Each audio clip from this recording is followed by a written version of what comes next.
Hi ചങ്ങായിമാരെ, എന്തൊക്കെയുണ്ട് വിശേഷം? എല്ലാവർക്കും സുഖമല്ലേ? ഞാൻ എൻ്റെ യാത്രക്കിടയിൽ എൻ്റെ മനസ്സിൽ തട്ടിയ അതിമനോഹരമായൊരു സംഭവമാണ് നിങ്ങൾക്ക് മുമ്പാകെ അവതരിപ്പിക്കുന്നത്. എന്തെന്ന് വെച്ചാൽ ഞാൻ എൻ്റെ യാത്രക്കിടയിൽ മൈസൂർ ബസ് സ്റ്റാൻഡിലാണ് ഞാൻ ഇരിക്കുന്നത്. ഏകദേശം രാത്രി 12 മണിയായി കാണും. ഒരുപാട് യാത്രക്കാർ അങ്ങോട്ടും ഇങ്ങോട്ടും യാത്ര ചെയ്യാനിരിക്കുന്ന ഒരുപാട് യാത്രക്കാർ അവിടെയുണ്ട്.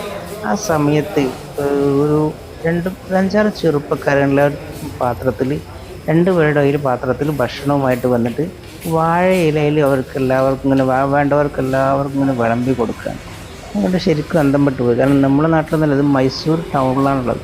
ഇത് ഏത് സംഘടനയുടേതാണോ അതോ ഇത് പാർട്ടിയുടേതാണോ ഇത് ഏത് വകുപ്പിലാണെന്ന് ഞാൻ ചോദിക്കാനും പോയില്ല. പക്ഷേ എനിക്ക് കണ്ടപ്പോൾ ഒരുപാട് അത്ഭുതപ്പെട്ടു. ഞങ്ങളുടെ അടുത്ത് വന്നിട്ടുണ്ട് നിങ്ങൾക്ക് വേണമെന്ന് ചോദിച്ചിട്ട്. പക്ഷേ ഞങ്ങളപ്പം ഭക്ഷണം കഴിച്ചതുള്ളായിരുന്നു, അതുകൊണ്ട് ഞങ്ങൾ വേണ്ടെന്ന് പറഞ്ഞു.